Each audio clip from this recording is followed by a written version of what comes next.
کہ موت آ جاوے تو موت آنے کے بعد حالات ختم نہیں ہوتے، بلکہ حالات کا انتظام کرنے کا کی جو طاقت تھی وہ ختم ہو جاتی۔ عام طور سے یہ سمجھا جاتا ہے کہ موت آئی تو حالات ختم ہو گئے، خوشحال آدمی کی خوشحالی ختم ہو گئی اور بدحال آدمی کی بدحالی ختم ہو گئی، جو بیمار تھا اس کی بیماری ختم ہو گئی، جو بھوکا پیاسا تھا بھوک پیاس اس کی ختم ہو گئی، جو خوب کھاتا پیتا تھا تو خوب کھانا پینا ختم ہو گیا، عزت والے کی عزت ختم ہو گئی، ذلت والے کی ذلت ختم ہو گئی۔ اس لیے جب موت آتی ہے تو آدمی کی لاش کو قبر کے اندر دفن کر دیتے ہیں، تھوڑے دنوں کے بعد میں وہ مٹی بن جاتا ہے، آگے کچھ دکھائی نہیں دیتا۔ تو عام ذہن پوری دنیا کا یہ ہے کہ مر گئے تو ختم ہو گئی بات، حالات سارے ختم ہو گئے، جتنے بھی حالات اچھے یا برے ہیں وہ موت تک ہیں۔ لیکن ایسا نہیں ہے۔ ہمارا اور تمہارا پیدا کرنے والا خدا، جس نے اپنی قدرت سے تین تین اندھیریوں میں ماں کے پیٹ کے اندر اس انسان کو بنایا، جبکہ وہاں پر کوئی روشنی بھی نہیں تھی، ماں کا پیٹ تھا، بچے دانی تھی اور اس کے اندر ایک جھلی تھی، اس جھلی کے اندر لپٹا ہوا بچہ تھا، اور سارے اعضاء انسانی اللہ تعالیٰ نے بنائے۔ وہ بنانے والا اللہ وہ خود یہ بتا رہا ہے کہ موت کے بعد ایک لمبی چوڑی زندگی آنے والی ہے، جو مرنے سے پہلے والے کو دکھائی نہیں دیتی، لیکن وہ یقیناً ایک زندگی آنے والی ہے۔ انسان کے اوپر چار منزلیں آنے والی، چار منزلیں ہیں۔ ایک منزل تو ہے ماں کے پیٹ کی، دوسری منزل ہے دنیا کے پیٹ کی، تیسری منزل ہے قبر کے پیٹ کی، اور چوتھی منزل ہے آخرت کی، اور وہ آخری منزل ہے۔ اس کے بعد پھر کوئی پانچویں منزل نہیں۔ آخرت میں جو مقام اس کے لیے راحت کا یا تکلیف کا طے ہو گیا تو وہ اسی مقام کے اندر رہے گا، اس کے بعد پھر کوئی پانچویں منزل اس کی نہیں ہے۔ یہ بات الگ ہے کہ کوئی ایمان والا اگر اپنی بدعمالیوں کی وجہ سے جہنم میں گیا تو جہنم کے اندر وہ پاک اور صاف ہو کر اور پھر وہ جنت میں چلا جائے گا۔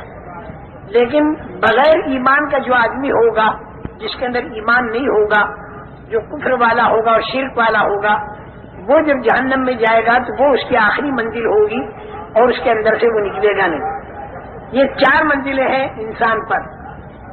ماں کے پیٹ کی منزل میں تو انسان کی ذات بنی، اس کی آنکھ بنی، کان بنے، زبان بنی، ہاتھ پیر بنے، دل دماغ بنا، پھر اندر کی ساری چیزیں بنی۔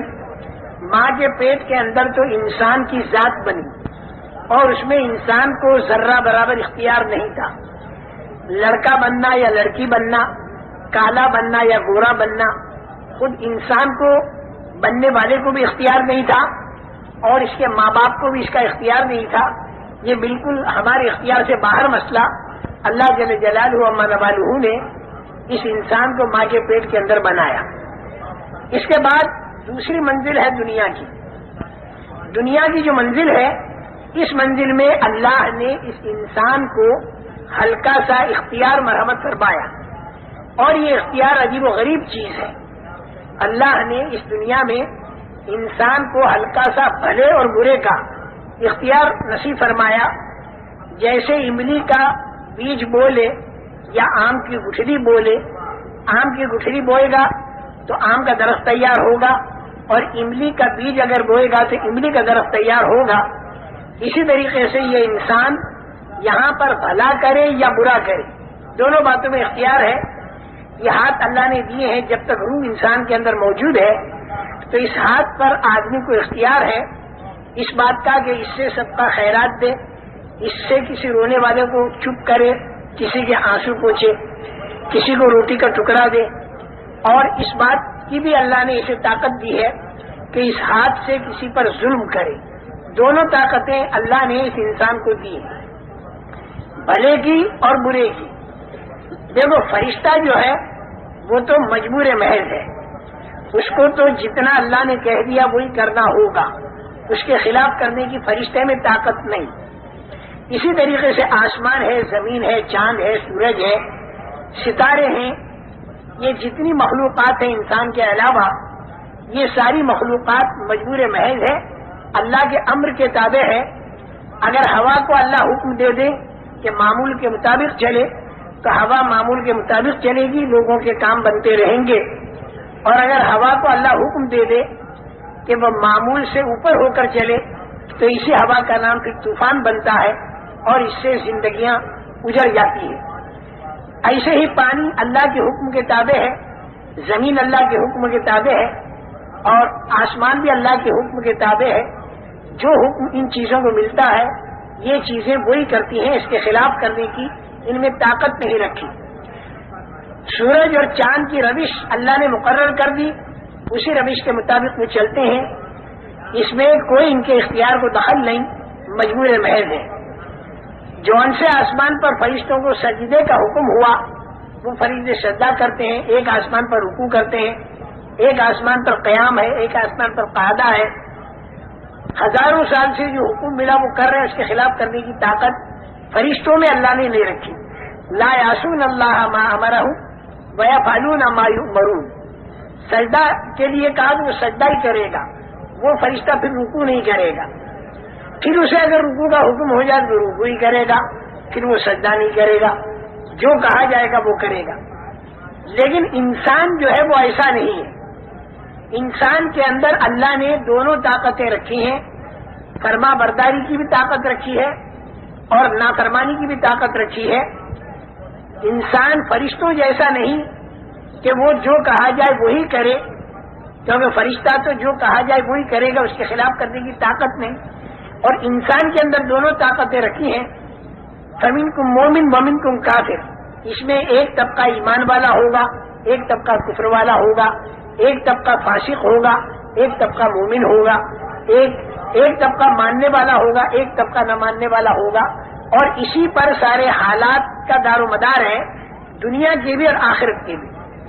جتنے اس دنیا کے اندر حالات آتے ہیں وہ حالات کے لانے والے تو ہے اللہ. عزت اور ذلت، کامیابی اور ناکامی، اطمینان اور پریشانی، خوف اور امن، بیماری اور تندرستی، موت اور حیات، طبیعت کے موافق حالات یا طبیعت کے خلاف حالات جو اس دنیا کے اندر آتے ہیں، اس حالات کے لانے والے تو ہے اللہ. اللہ کے ارادے سے وہ حالات آتے ہیں، جیسا اللہ ارادہ کرتے ہیں ویسے حالات آتے ہیں. بعض مرتبہ ذلت کا نقشہ ہوتا ہے لیکن اللہ کا ارادہ ہو جائے تو اسی میں عزت آ جاتی ہے. حضرت یوسف علیہ السلام کا سارا نقشہ ذلت کا تھا. دو مرتبہ ان کا بکنا اور زنا کی تہمت لگ کر جیل خانے کے اندر جانا یہ ذلت کا نقشہ تھا. لیکن اللہ نے ارادہ عزت کا فرما دیا تو اپنی قدرت سے حضرت یوسف علیہ السلام کو ایسی عزت مل گئی کہ دنیا کے کروڑ آدمی ہزاروں سال کے بعد بھی ان کا احترام کرتے ہیں. اور بعض مرتبہ نقشہ سارا عزت کا ہوتا ہے لیکن اسی کے اندر اللہ تعالیٰ کا ارادہ ذلت کا ہو جاتا ہے تو پھر وہ آدمی ذلیل ہوتا ہے. جیسے قارون، سارا نقشہ اس کے پاس عزت کا تھا لیکن اللہ جل جلالہ و منوالہ نے اسے اتنا ذلیل کیا کہ آج دنیا کے کروڑ انسانوں میں کوئی شریف آدمی اپنے بیٹے کا نام قارون رکھنے کو تیار نہیں. تو میرے محترم دوستو، حالات جو آتے ہیں انسان پر وہ اللہ کی طرف سے آتے ہیں، اللہ ہی حالات کو لاتے ہیں. لیکن اللہ تعالیٰ کے حالات لانے کا ایک ضابطہ اور ایک قانون ہے. اللہ تعالیٰ جتنی ضابطے کی رعایت کرتے ہیں اتنی کوئی ضابطے کی رعایت نہیں کرتا. اللہ نے ضابطے بنا رکھے ہیں. ضابطے کی اتنی رعایت ہے کہ لئن اشرکت ليحبطن عملك ولتكونن من الخاسرین. یعنی معصوم سے معصوم تر شخصیتوں سے اللہ یہ کہتے ہیں کہ اگر شرک کیا تو اعمال سارے ختم ہو جائیں گے اور نقصان والوں میں تم بن جاؤ گے. آپ اندازہ لگاؤ کہ ضابطے کی اللہ کے ہاں کتنی رعایت ہے. یہ حالات جو آتے ہیں دنیا میں اور آخرت میں یہ ایک ضابطے کے ماتحت آتے ہیں، بلا ضابطہ اندازن نہیں آتے.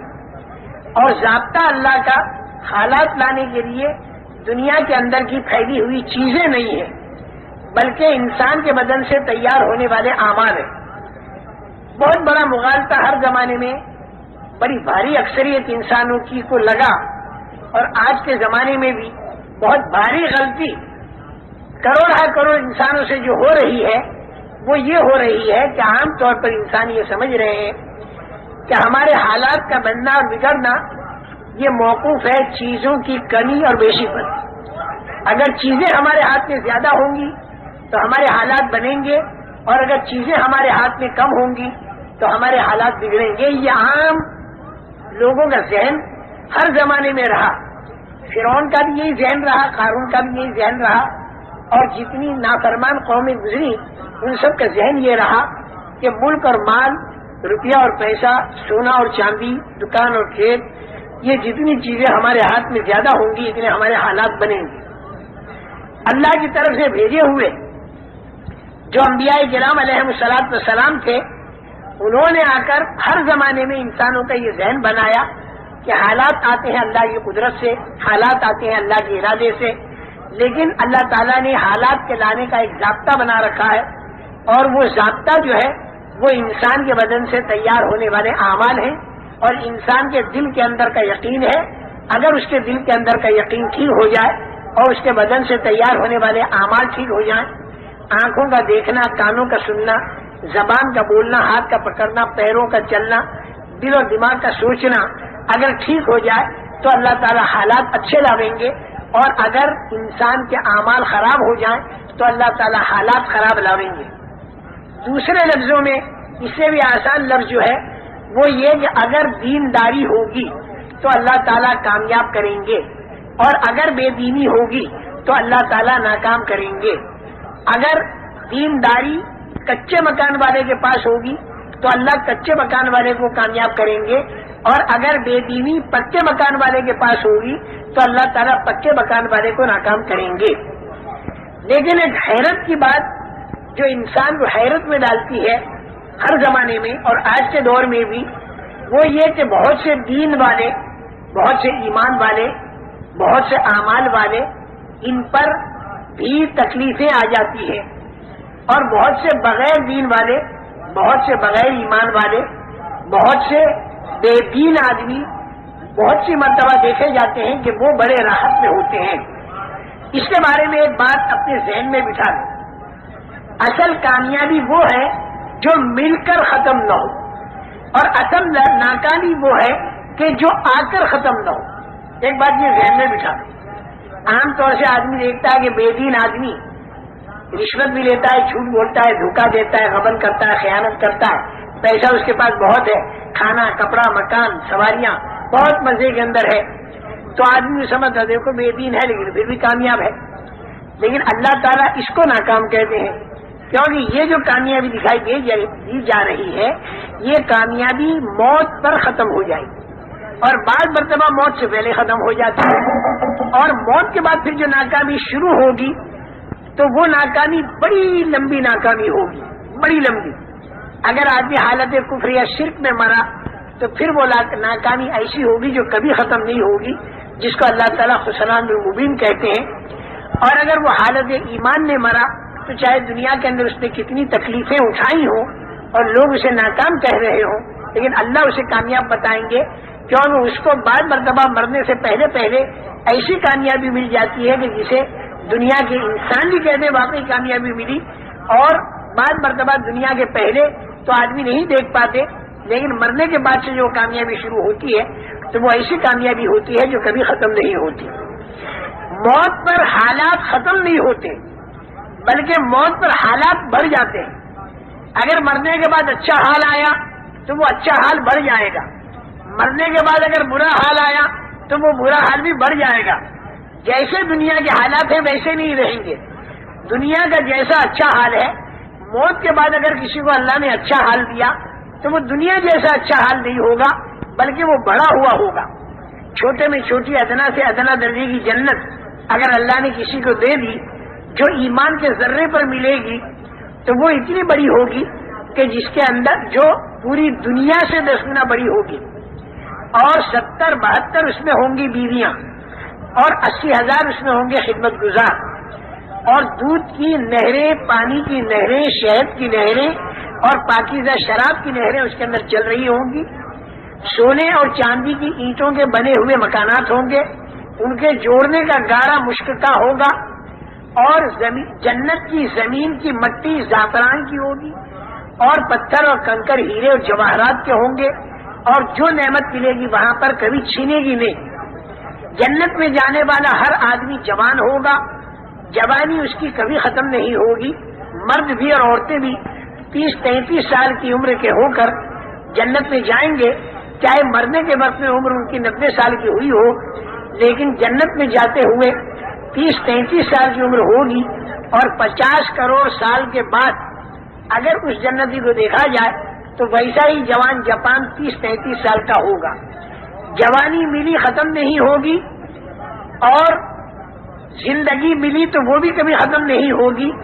موت کا وہاں پر ڈر نہیں، مکانات کے بوشیدہ ہونے کا ڈر نہیں، نہروں کے سوکھنے کا خطرہ نہیں.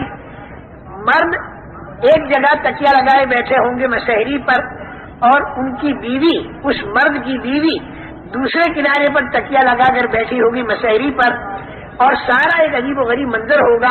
لا خوف علیہم ولا هم یحزنون. نہ تو آگے کا کوئی ڈر اور نہ پیچھے کا کوئی غم، نہ تو جوانی کے ختم ہونے کا غم، نہ زندگی کے ختم ہونے کا غم. کسی قسم کا کوئی ڈر بھی نہیں، کسی قسم کا کوئی غم بھی نہیں. تیز رفتار سواریاں. اگر دوسری جنتوں میں جانا ہوا اعلیٰ قسم کی تو وہاں پر بھی جانے کی اجازت ملے گی.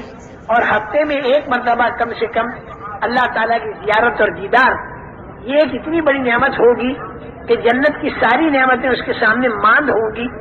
اللہ کو اگر اس دنیا میں کسی نے نہ پہچانا اور اللہ کی معرفت اگر کسی کو نہ ملی تو زندگی اس کی بیکار گئی.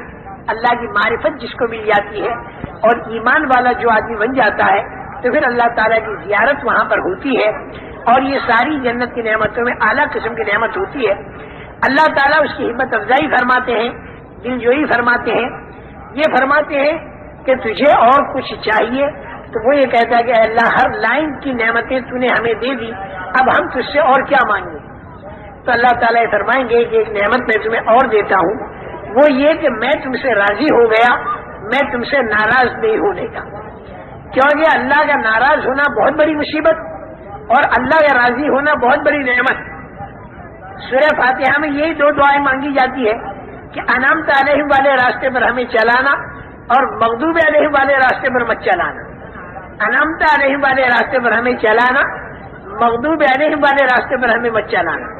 انعمت علیہم والا راستہ وہ ہے کہ جو اللہ کی رضامندی پر پورا ہوتا ہے، اور مغضوب علیہم والا راستہ وہ ہے جو اللہ کے غضب اور اللہ کی ناراضگی پر پورا ہوتا ہے.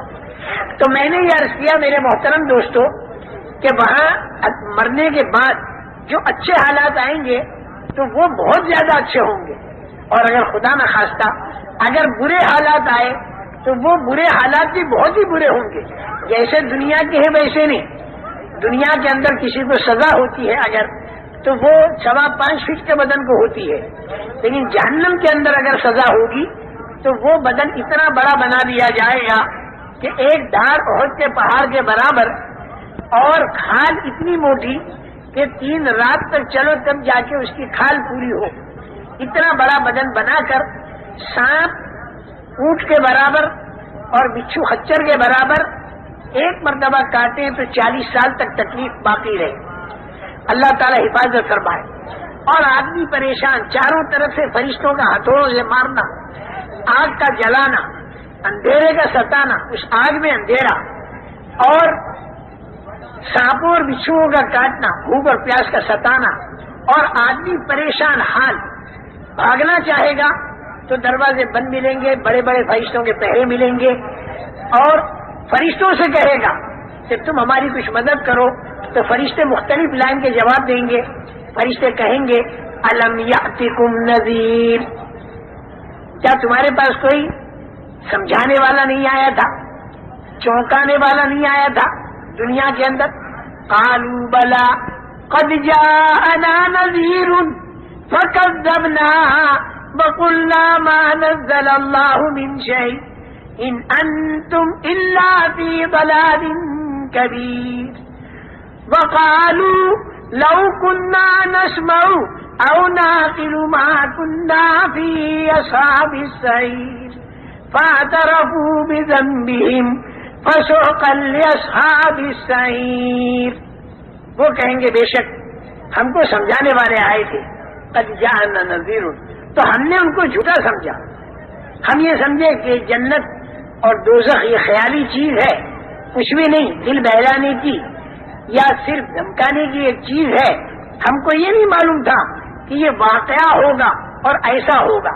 کاش کہ اس دن اگر ہم مان لیتے اور سن لیتے، سمجھ لیتے، تو آج ہم یہاں پر جہنم کے اندر نہ ہوتے. اپنے گناہوں کا وہ اعتراف اور اقرار کریں گے، لیکن یہ اعتراف اقرار کرنا وہاں ان کے کام نہیں آئے گا. بہت بڑا داروغہ ہو گئے فرشتہ، اس سے کہیں گے کہ تو اللہ سے یہ دعا کر، بنا دو یا مالک لیقضی علینا ربک قال انکم ماکثون. داروغے کا نام ہوگا مالک. اے مالک تو اللہ سے کہہ دے کہ ہم کو وہ ختم کر دے بالکل. تو وہ جواب دے گا کہ بالکل ایسا نہیں ہوگا، اب تمہیں یہیں پر رہنا ہوگا. الگ الگ جواب. شیطان سے کہیں گے تیری بات ہم نے مانی اور ہم یہاں پر آئے تو ہمارا ساتھ دے. وہ کہے گا فلا تلومونی ولوموا انفسکم ما انا بمصرخکم وما انتم بمصرخی. نہ تو میں تمہاری مدد کر سکتا ہوں، نہ تم میری مدد کر سکتے ہو. میں نے تمہیں غلط بات کہی، تم نے کیوں مانی؟ اللہ تم سے صحیح کہہ رہا تو اس کی کیوں نہیں مانی؟ یہ شیطان کا جواب ہوگا. چاروں طرف سے مایوس ہو گئے. پھر دیکھیں گے کہ بڑے بڑے جو چودھری اور بڑے بڑے ذمہ دار دنیا کے اندر جب کوئی بات پیش آتی تھی تو ان بڑوں بڑوں کے پاس جاتے تھے اور ان سے کہتے تھے کہ بھائی ہم ایک پریشانی میں ہیں تو ہماری پریشانی کو دور کرو. تو ان بڑوں بڑوں کے پاس بڑے لیڈر، بڑے نیتا، بڑے چودھری، بڑے سردار ان کے پاس جائیں گے اور کہیں گے ہم ایک پریشانی میں ہیں، چاروں طرف سے ہم کو سانپ کاٹتے ہیں، فرشتے مارتے ہیں، آگ جلاتی ہے، ہم بھاگ نہیں سکتے، فرشتے ذرا بھی ہم پر رحم نہیں کرتے، شیطان ہمارا ساتھ نہیں دیتا، تم ہمارے بڑے ہو، تم ہمارے لیے کوئی راستہ سوچو. تو وہ کہیں گے استبرأ الذین اتبعوا. وہ لوگ کہیں گے کہ ہم کچھ نہیں کر سکتے، ہم بری ذمہ ہیں، ہم کچھ نہیں کر سکتے.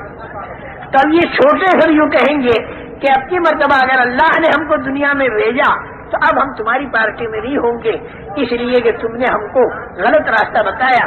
اور پھر وہ بددعائیں کریں گے، ربنا انا اطعنا سادتنا وکبراءنا فاضلونا السبیل ربنا آتهم ضعفین من العذاب ولعنهم لعنا کبیرا. اے اللہ ہم نے اپنے سرداروں کی مانی اور ہم نے اپنے چودھریوں کی مانی، لیکن اس نے ہم کو تیرے راستے سے ہٹا دیا. اے اللہ تو ان کے اوپر دگنا عذاب ڈال دے اور اے اللہ تو ان کے اوپر اپنی لعنت کو برسا. میرے محترم دوستو، ایک بہت بڑا منظر کل قیامت کا آنے والا ہے اور اس میں کھرے اور کھوٹے کا فیصلہ ہوگا. یہ خبر انبیاء کرام علیہ السلام نے اللہ کے پاس سے لا کر ہمیں دی. اس کی تیاری کرنے کا زمانہ اس دنیا کا زمانہ ہے. مرنے کے بعد پھر کوئی تیاری آدمی نہیں کر سکتا. جب آدمی قبر کے اندر چلا گیا تو حالات تو بڑھ گئے، چاہے اچھے ہوں چاہے برے ہوں، لیکن انتظام کی طاقت ختم ہو گئی. موت کے معنی کیا ہے؟ انسان کے انتظام کی طاقت کا ختم ہو جانا. دنیا کے اندر اگر خدا نہ خاصا یہاں سانپ آ جائے تو آدمی ڈنڈے سے مارے گا یا کم سے کم بھاگ جائے گا. آگ لگ جائے پانی سے بجھائے گا. اگر روشنی بند ہو جائے تو آدمی ٹارچ وغیرہ جلائے گا. آدمی کو بھوک لگے جا کر کھانا کھائے گا. آدمی کو پیاس لگے ڈول رسی سے پانی کھینچ کر اور پی لے گا. یہاں آدمی کے اوپر اگر کوئی حال آ دے تو اس کے پاس قوت انتظام ہے. اور موت کے کیا معنی؟ موت کے یہ معنی کہ آدمی کے اندر سے قوت انتظام ختم. قبر کے اندر سانپ تو آیا، ہٹانے کی طاقت ختم. اندھیرا آیا، اجالا لانے کی طاقت ختم. پٹائی ہو رہی، اس سے بچنے کی طاقت ختم. اگر 5-10 ڈنڈے رکھی دیں میں رشتے دار تو دنیا کے ڈنڈوں سے قبر کے سانپ نہیں مرتے، اور دنیا کے پانی سے قبر کی آگ نہیں بجھتی، اور دنیا کی ٹارچ سے قبر کا اندھیرا دور نہیں ہوتا، اور دنیا کی چیزوں سے قبر کے اندر سہولت نہیں ملتی. وہاں آدمی جب دیکھے گا کوئی راستہ نہیں تو پھر وہ اللہ سے یوں کہے گا کہ اے میرے اللہ، میرے کو تو واپس لوٹا دے. اتنا تو وہ بھی جانے گا کہ قبر میں کچھ کر نہیں سکتا. یہاں پر میں نماز نہیں پڑھ سکتا، اور یہاں پر میں روزہ نہیں رکھ سکتا، تسبیح اور تلاوت نہیں کر سکتا، اے اللہ تو میرے کو دنیا میں واپس بھیج دے. کتنی بڑی دولت یہ دنیا کی زندگی تھی جو میرے ہاتھ سے نکل گئی. اب میرے کو معلوم ہوا کہ دنیا میں اگر ایک مرتبہ سبحان اللہ کہتا تو جنت میں میرے لیے ایک درخت بنتا, الحمدللہ کہتا تو درخت بنتا. دنیا میں میں سب کا خیرات کرتا تو اس کا میرے کو بدلہ ملتا. دنیا میں میں اللہ کے دین کی دعوت کا کام کرتا, جو جتنے انسانوں میں دعوت کا کام پہنچتا اور جتنے انسانوں میں دینداری آتی ان سب کے برابر میرے کو اے اللہ ثواب ملتا. اب تو میرے کو دنیا میں واپس بھیج دے. اب میری سمجھ میں بات آ گئی, اب میں دنیا میں جا کر اچھے اچھے کام کروں گا. اللہ تعالیٰ فرمائیں گے کل بالکل نہیں. اور دیکھو ایک بات میں بتاؤں, دنیا کے اندر انسان پر جو تکلیف آتی ہے وہ تکلیف اس لیے آتی ہے تاکہ آدمی الٹا راستہ چھوڑ دے اور سیدھے راستے پر آ جائے. دنیا کے اندر کی تکلیف خدا کی ایک رحمت ہے. جب آدمی غلط راستوں پر چلتا ہے تو پھر اللہ تعالیٰ تنبیہ کے طور پر تکلیفیں ڈالتے ہیں, اور ان تکلیفوں کا منشا اور ان تکلیفوں میں مصلحت اللہ کی یہ ہوتی ہے کہ لعلہم یرجعون. بار بار اللہ تعالیٰ فرماتے ہیں کہ یہ چھوٹی تکلیفیں میں ڈالتا ہوں تاکہ تم پلٹا کھا جاؤ, یعنی غلط راستہ چھوڑ دو, صحیح راستے پر آ جاؤ. دیکھو میرے محترم دوستو, یہ باتیں جو میں آپ حضرات کو بتا رہا ہوں, کسی زمانے میں یہ باتیں بتانا کام تھا نبیوں کا. یہ باتیں حضرت موسیٰ علیہ السلام کے بتانے کی تھی.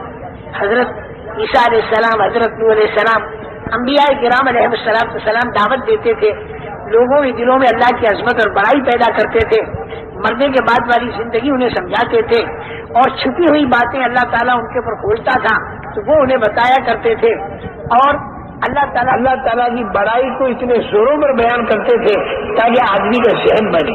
یہ کام تھا نبیوں کا. لیکن حضور اکرم صلی اللہ تعالی علیہ وسلم پر اللہ تعالیٰ نے نبوت کو ختم کر کے اب یہ کام جو تھا یہ اس امت کے ذمہ ڈال دیا. تو میں بحیثیت ایک امتی ہونے کے آپ حضرات کے سامنے ان باتوں کو کرتا ہوں, اور آپ حضرات کی بحیثیت امتی ہونے کے اس دعوت کو لے کر پورے عالم کے اندر پھیل جائیں, کیونکہ لوگ اگر بغیر ایمان کے مرے تو مرنے کے بعد پھر ان کے پاس کوئی راستہ نہیں. مرنے سے پہلے اگر ان کا ذہن بنایا جائے تو ان کا ذہن بن سکتا ہے. اگر ان کا ذہن بنا اور وہ ایمان اور اعمال کی طرف آ گئے تو میں سچ کہتا ہوں ایسی قدر کریں گے اور جتنے آدمی دینداری پر آتے چلے جائیں گے ان سب کے برابر آپ کو ثواب ملے گا.